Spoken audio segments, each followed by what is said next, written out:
Do the BRICS countries share the opinion that the Ukrainian crisis is coming to an end? And can they assist with this in some way? Thank you. I briefed our partners in considerable detail at today's and yesterday's meetings on our assessments of the current stage of the situation around Ukraine.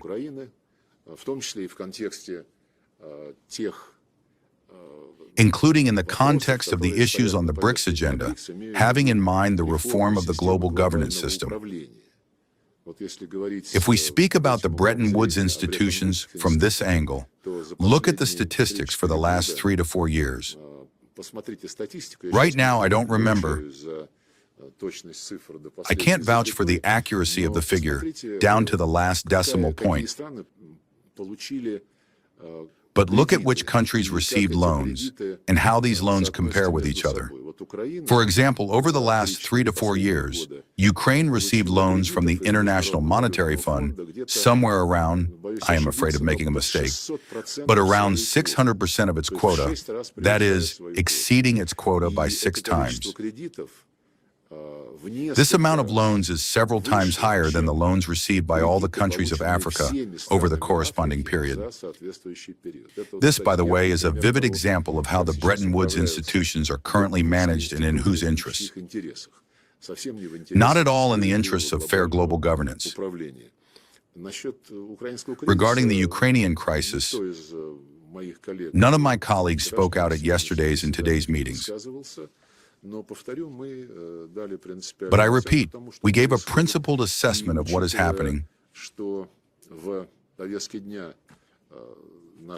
And given that the problem of UN reform was also on the agenda of our meetings in New Delhi, among other things,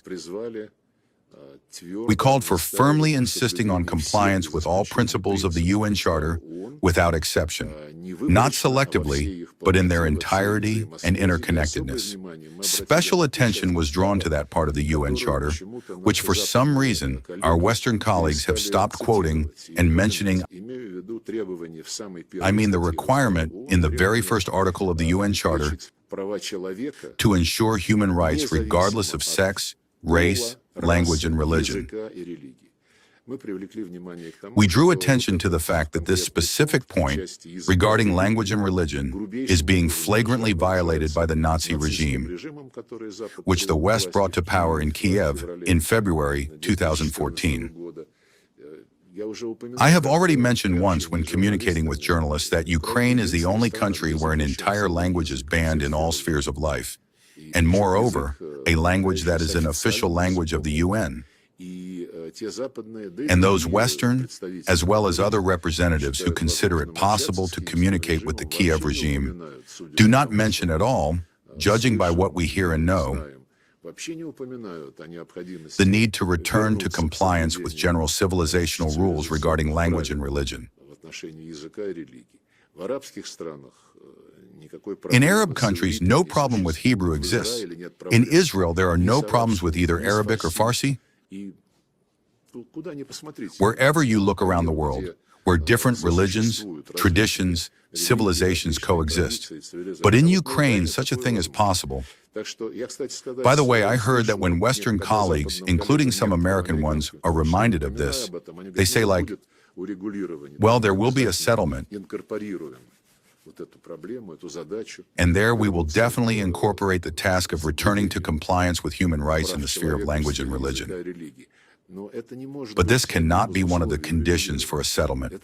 This must be done without any mutual concessions, but simply because it is Ukraine's obligation, not only under the UN Charter, but also under its constitution, which no one has repealed and in which the rights of the Russian and other national minorities are enshrined and guaranteed by the state. In violation of their own constitution, they passed a bunch of laws and are forcefully introducing these laws into everyday life and practice.